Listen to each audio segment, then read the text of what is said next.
Hello and welcome to Planet Smasher HQ. I've been continuing to work on a chess-based miniatures game, which I wanted to do a bit of a show and tell with you. Stick around and I'll fill you in.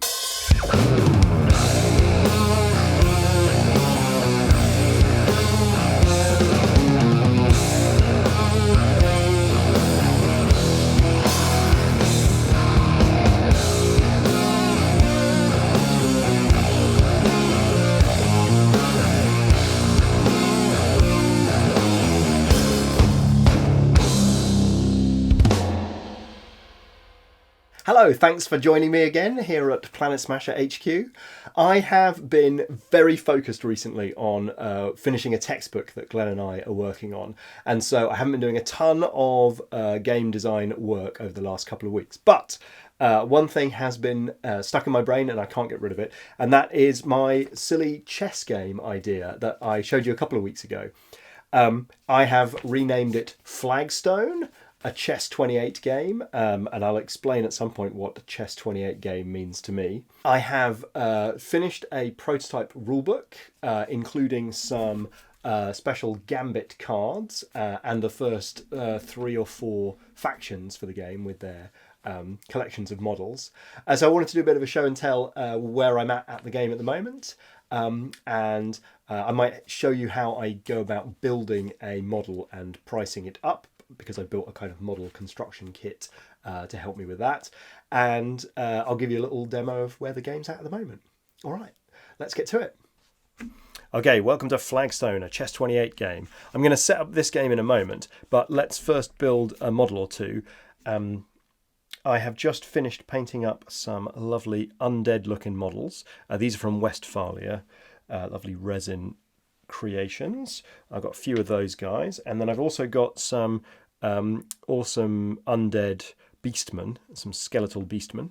So we've got a sort of necromancer type character, a Lish sort of thing. We've got a spooky ghost, some kind of a wraith. We've got this peculiar character which has got wrapped in bandages, and so I'm going to call a mummy. And then there are some warriors with shields and swords, and some with spears. And there's this little character who looks like a zombie to me. So let's stat these up and I'll show you how I go about it at the moment. Okay, so this is a blank unit card. There are 8 unit cards here. So we'll start with the Necromancer. So the first decision I have to make is, what does this model's movement chart look like? Now, I think this guy is going to move sort of like a king. It's going to be quite slow, but quite flexible. So I'm going to draw in each of the circles around him. I'm going to draw a circle, which means he can step one step and then pivot to any spots. That gives him lots of flexibility. And each of those circles costs me 2 points. So 1, 2, 3, 4, 5, 6, 7, 8, 16 points so far. In terms of attacking, I think this model is going to be unusual because I think it's not going to have any close combat attacks. I think it's going to be purely like a support piece and going to have some kind of resurrection ability. So I'm going to give it no melee attacks, and I'm also going to give it a fight of 0. I'm going to give it 3 health, which is not quite the maximum, but it's sort of my leader, so I want him to have lots of defense, and a defense of 4. So he's quite survivable. He's going to have an ability called Resurrect, which I'll get into later. It's in my notes. And I don't really know how spellcasters work beyond that ability at the moment. I'll need to work on that. But anyway, that gives us a very basic model. So we know that was 16 points for there. The stats, fight 0 is a -1, so we're on 15 points. 3 hit points is 18, so that's 33. And a defense of 4 costs 4 points. So this guy costs 37 points at the moment. So let's make another. Let's go for this spooky wraith. I want to have this wraith move in a very rapid, flexible way. So I'm going to, let's experiment with making him move sort of like a knight, but with a bit of variety here. So we're going to change this triangle into a circle, which means that you can pivot on the spot before you move. And then I'm going to say you can move to that square, or that square. And these arrows mean when you move to that square, you have to pivot to face that direction. So that's essentially a knight movement with an extra sort of triple straight ahead. So this means this model's very fast, but it also isn't that flexible. It has to go a long way. And so we'll give it the ability Incorporeal, which basically means it can move through models and models can move through it. And we'll give it something called Chill Grasp, which is basically 6s can't be saved. In terms of this model's stats, this one's going to be quite a elite fighty thing. So I'm going to give it a fight 4, couple of health points, and a defense of 5, I think. So this one's really quite tough.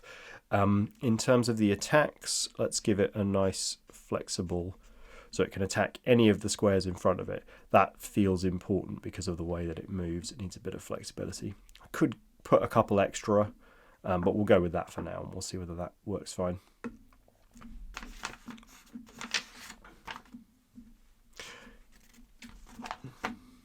Okay, so to cost this up, because I changed the solid direction arrow to a circle, everything's quadruple cost now. So these would normally be 1 point each, but they're 4 points each. That's 1, 2, 3. That's 12 points for the movement. Each of those, because they are adjacent, just costs a single point. So that's 15 points in total. Each of these we'll say is 10 points. That's a good point. I should have added 10 points for his resurrect ability. I don't know exactly how much everything costs yet, but I'm just giving powerful abilities are going to cost 10 points, and sort of more circumstantial ones will cost 5. So that was 15, 25, 35. Brings us to 39. That brings us to 49, and that brings us to 56. Okay, so that's 2 very elite models. We'll build just one more to show what a more basic model would look like. So here, if we take the skeleton with spear.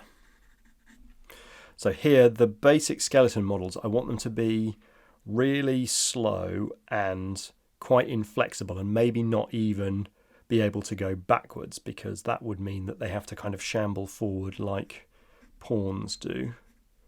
So if I do that, that might be too inflexible, because basically they can never pivot on the spots to attack things that are next to them. Anyway, we'll test that. These guys are going to be deliberately very bad because we're going to be summoning the whole time. In this case, with a spear, I want to have poking in front, but poking at range. And these guys are going to be a sort of the most basic stat line, which is 2, 1, 2. That's kind of what basic skeletons and goblins and stuff would be. So then, okay, so we've got 1, 2, 3, 4.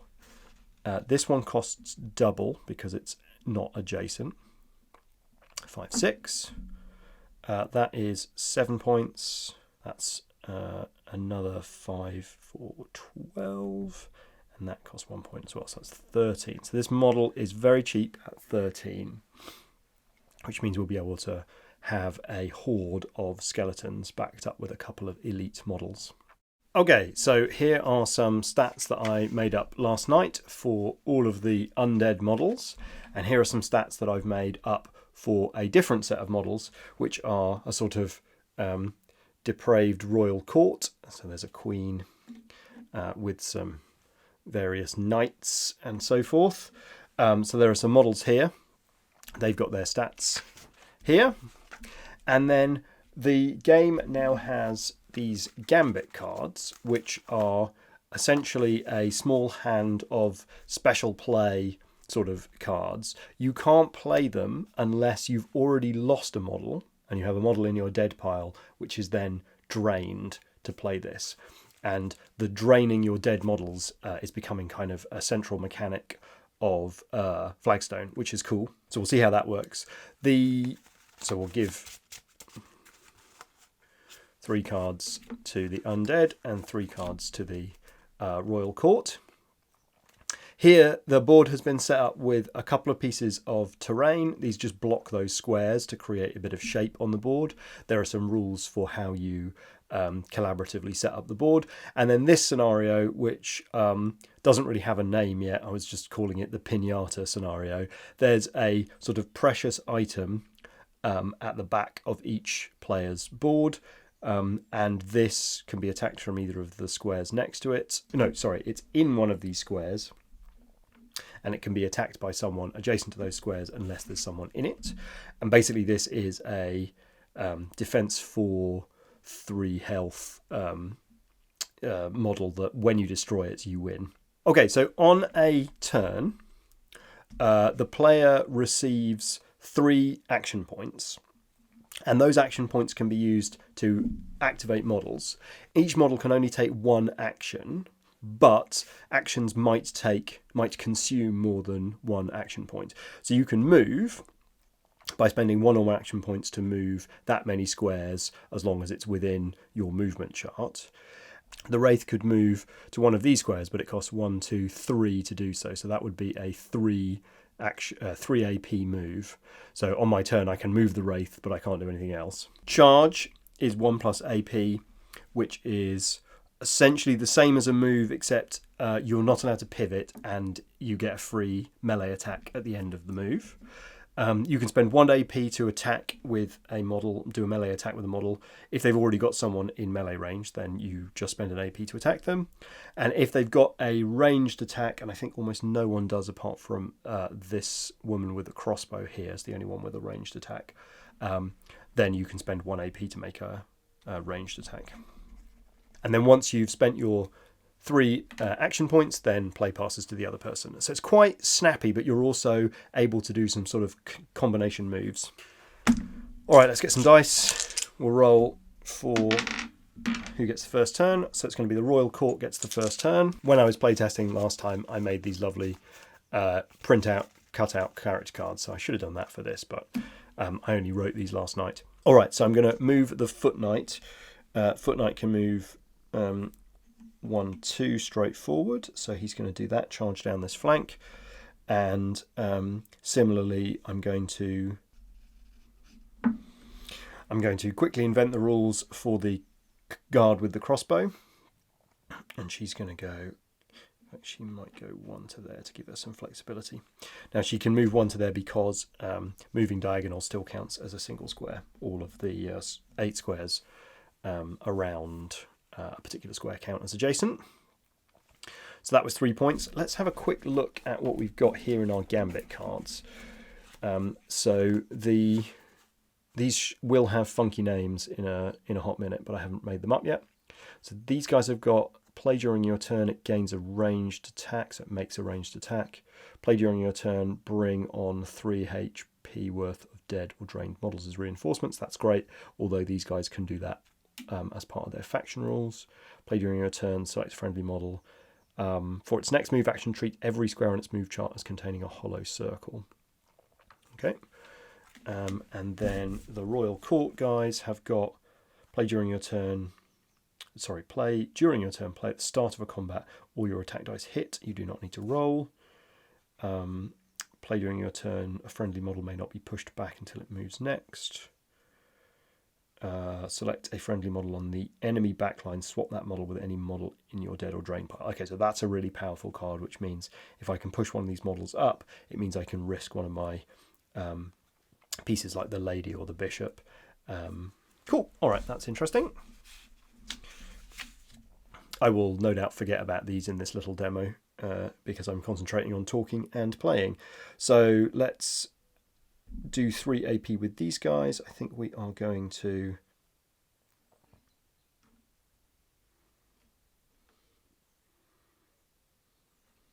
we'll just push forward like that. So 3 moves here.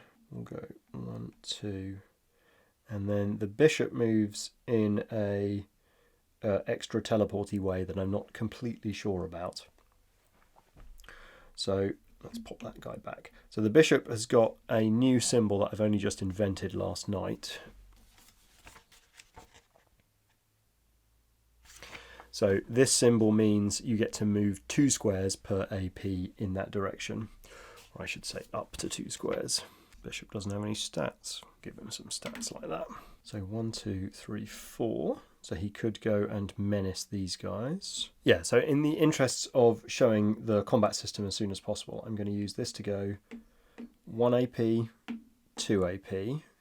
He didn't pivot, so that can count as a charge. So he gets to make a attack action. He's got a fight of 4. So he rolls 4 dice. When you roll to attack, you're simply looking for 4 5s, 6 is a double. So that's 2 hits. The target there is a skeleton with a defense of 2. However, this skeleton here, because he's armed with a sword, has got that model in its melee range. So that model can support this model, meaning it gains a +1 to its defense. So that's defense 3. When you roll defense, you're looking for 5 or 6. No. So 2 wounds go through, which is enough to remove that model from play. So that's now in the dead pile. Now it means it's available to drain, which means I can drain that model to use one of my gambits, or I can drain a model to re-roll my dice in an attack or a defend situation. Okay, we've got 1 AP left. He can't do anything more because that was his 1 action. I'm going to press forward here. Okay, it's these guys' turn. Skeletons can't pivot, but this wraith, 1, 2, this wraith can't quite get to it. So I'll move the mummy up, and then we will move this skeleton hero, 1, 2. Now the skeleton hero, because it's got a square there, can move 1, 2.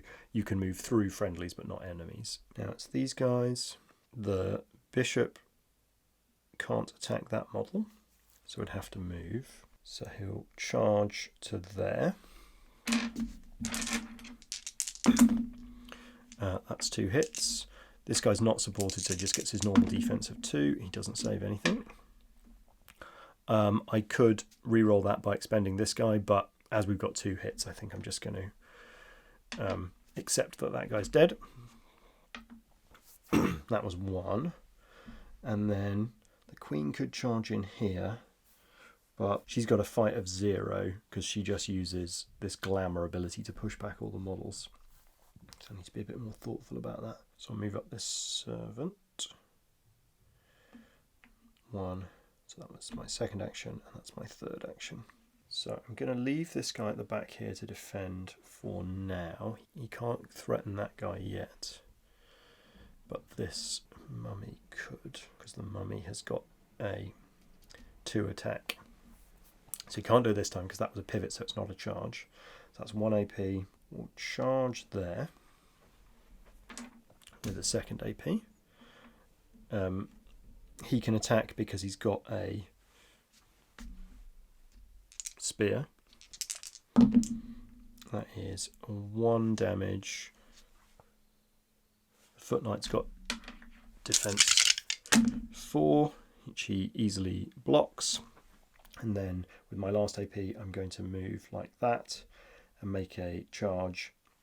And here I'm supported, so it will be my 2 dice plus the 1 dice for the 1 support.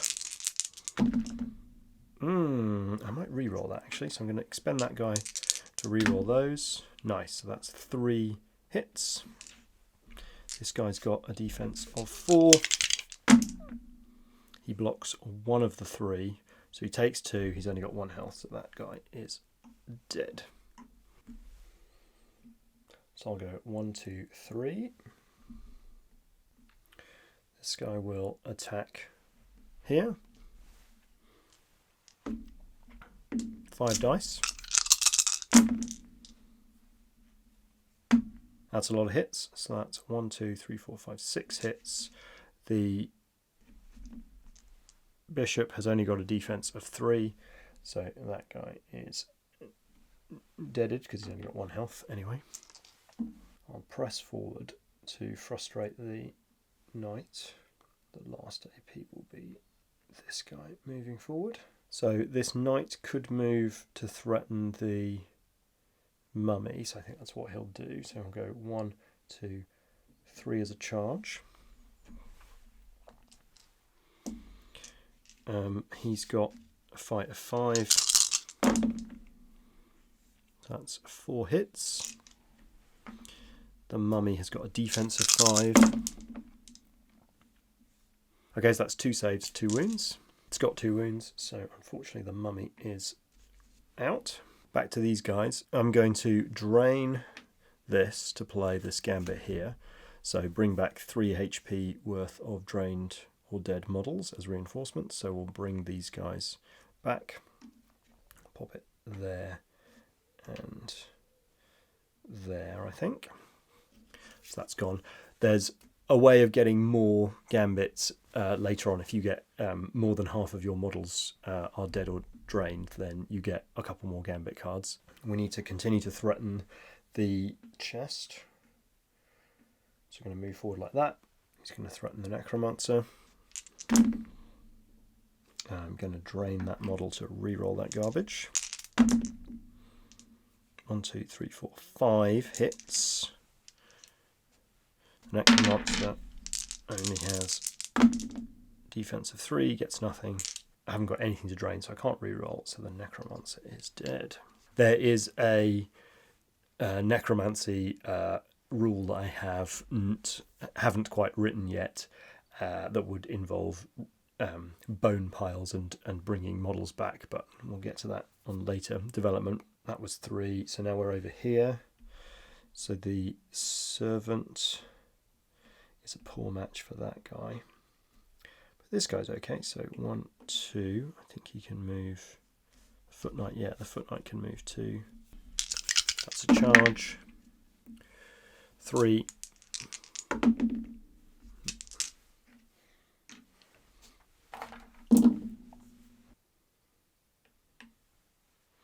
Okay, now over here, the mummy can already attack this guy.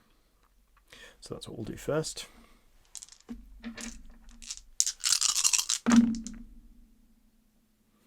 1, 2, 3, 4. He's only got 1 health, so yeah, we'll keep the 4. That is not enough to save the knight, so the knight is down. I've got a couple of movement points left. I would like to get my skeleton hero through this situation. I'm going to charge there. So that's 1 and gets a hit on that guy. So skeleton hero rolls 4 dice. There's no 1, 2, 3. There's no support. Footlight rolls 1 save. So the footlight's down. And then I will move this model up in support, which means a charge against the crossbow. That's 1. We'll say the crossbow's got 3, so it saves 1. Now here we've got a situation where we've saved the damage. So in this case, if the model isn't removed and you get some hits, regardless of whether they're saved, then you have to push, then you get pushed back. So I'm going to push back to there. Okay, now it's these guys. They're a bit running out of stuff to do here. So we want to throw the 1, 2 queen up. She's going to use, she won't be able to clamour because that's a 1 action and she's just taken her action. So that's just getting in the way, which is good. And then this Lawmaster here, it doesn't do anything. We'll just say this is another bishop. So the bishop will move to there to block progress to the thingy. All right, I think I'll leave it there. That's a demonstration of where the game is at the moment. I think it's working quite neatly. There's just a bunch of balancing still to do with the models, and obviously I've just invented a bunch of models last night which are half finished and perhaps don't work. Models without attacks are going to be something that's going to be interesting to figure out. So yeah, I will show you more of this game as it develops. Well, I hope that little show and tell of Flagstone, a Chess 28 game, was of interest to you.